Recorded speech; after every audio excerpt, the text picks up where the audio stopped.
Hello, welcome to Breakfast All Day. Alonso, Matt, Midway. So this is Roland Emmerich. It's Roland Emmerich, and as such... this is a very Emmerich-y movie. Yeah, in the good and bad ways. I mean, to credit where it's due, he's comfortable with visual effects, and he knows how to make, the action sequences really pop, and, the dogfights look legit, and I'm sure, we haven't seen a lot of World War II, there was Dunkirk, but this is obviously, a little more battle focused than that one. Lately, right? I mean, we got Pearl Harbor's 15, 20 years ago. True.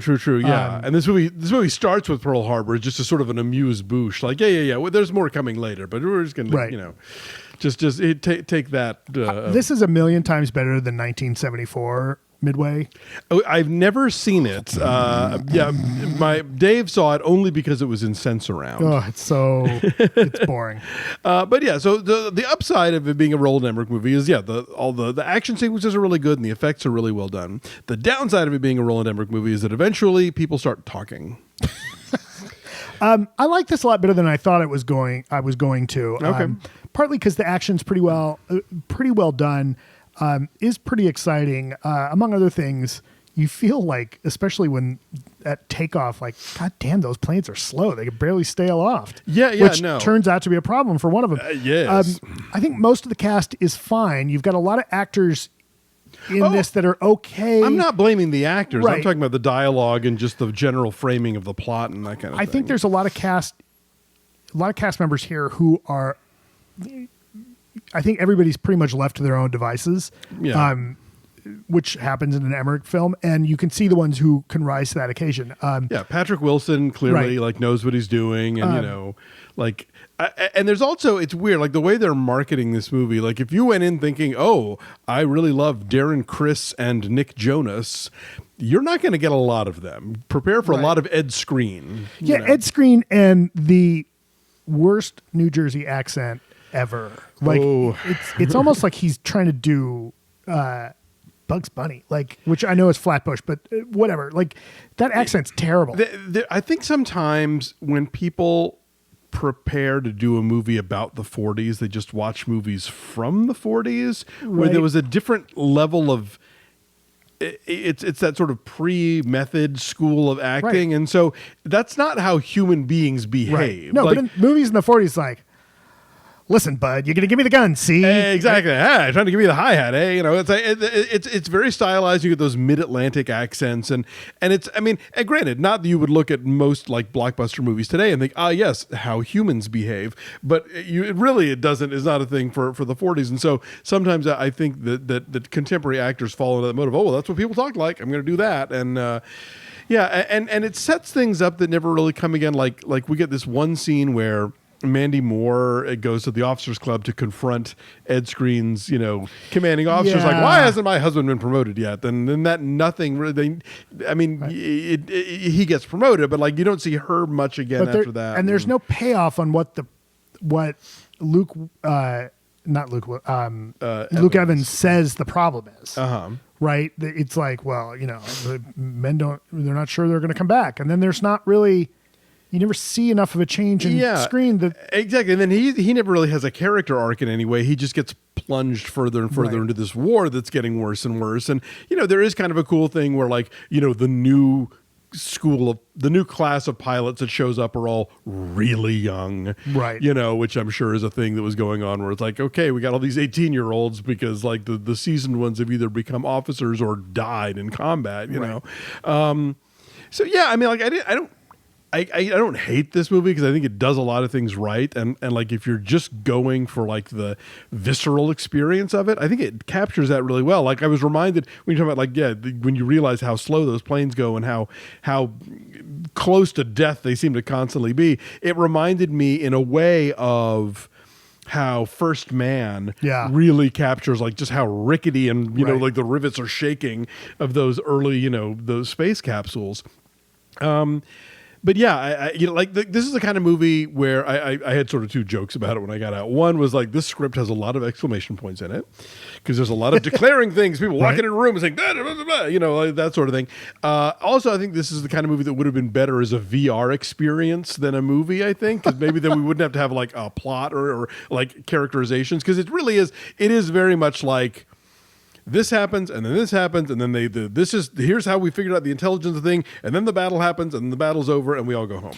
Yeah, but I thought that this movie does at least for me, did a decent job kind of shepherding me through why the locations and what things mattered and why. I did like that. It sets up the framework of this is well written. Like they do follow you do follow the steps of like, how does intelligence work? What are we decoding? How do we like put out fake things to get them to respond to them, to then learn things from them? And also which geographical positions are important and why. Exactly. Right? Yes. And the fact that like the things were not looking great for us in the war at that point. Like I think a lot of times we have this sort of rah-rah idea that like, yeah, Pearl Harbor happened, and then we got in there and kicked everybody's ass. And it's like, well, no, a little more complicated than that. Right. And this movie, in a way that I think we hadn't really seen previously. This movie is pretty upfront about that the Japanese pilots were more experienced and had better, for a long time had better planes. Sure. Right, among other things. And Tora, I think maybe touches on that. No, but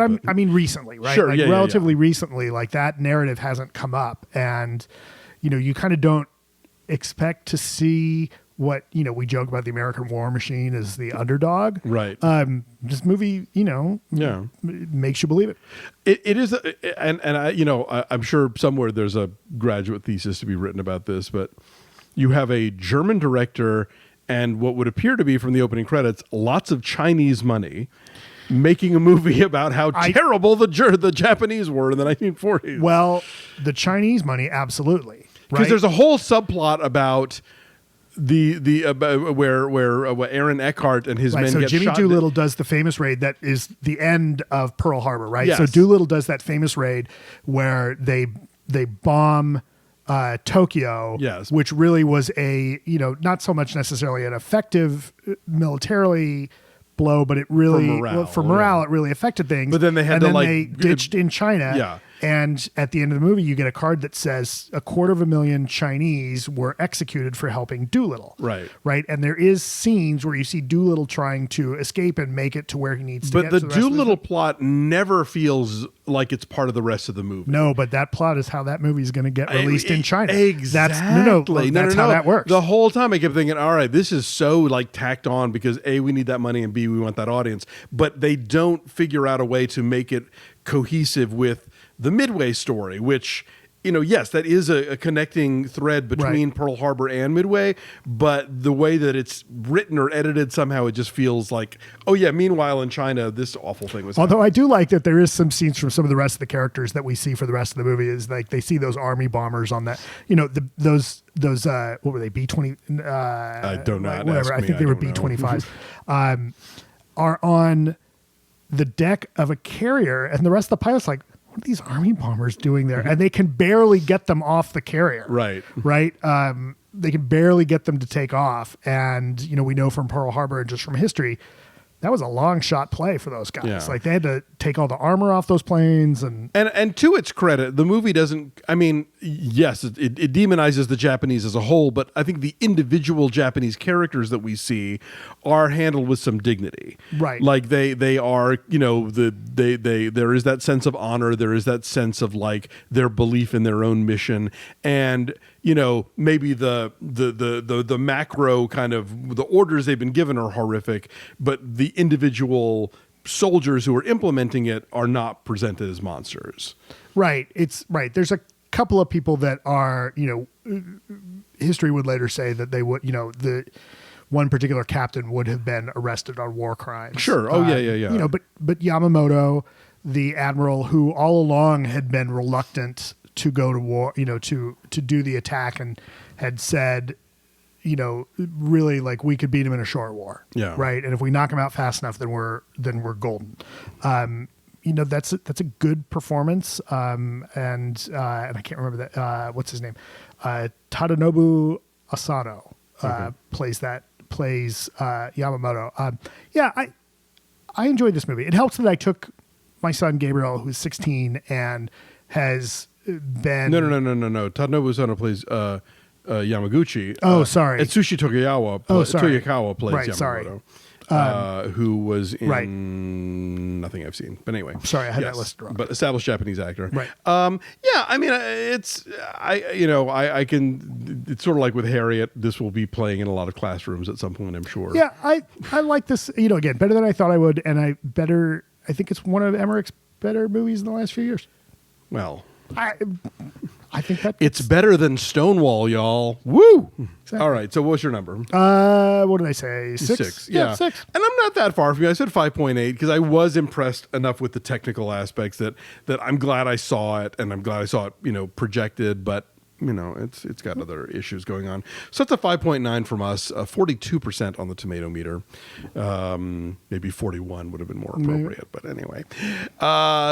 Anyway, thanks for watching. Like this video, subscribe to our YouTube channel, and won't you check out our various social media accounts?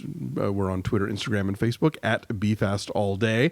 And of course, our Patreon page at patreon.com/BeFastAllDay. We got it. It's popping over there. We're talking about The Mandalorian. We're talking about Watchmen and The Morning Show and His Dark Materials. Lots of other cool exclusive stuff for our members. If you've already joined up, we really appreciate it. And if not, check it out. Take a look. See what you think. Yeah. Christy, what's happening on a la carte this week? Hi. I'm still here. We're talking about who is it this week? Lisa Arch, a childhood friend of mine since I was 11 years old. She's an actress and comedian. She was on Mad TV for a while. She's been on Curb Your Enthusiasm many times. Is she Arch? She is not. She's not Arch as fuck. Okay. She was Lisa Kushel. Now she's Lisa Arch, and I've known her for a long time. We went to the Duran Duran concert together, our first concert for both of us, and we shared a locker together in 7th grade. Is She's that what really the cool. interview's about? Or About sharing a locker in 7th grade and passing notes, the various ways we folded notes to pass them in class. you do not want to miss that. Oh, that's very exciting. All right, cool. So anyway, thanks. It's been a lovely week. We'll catch you guys next time. Bye. Bye.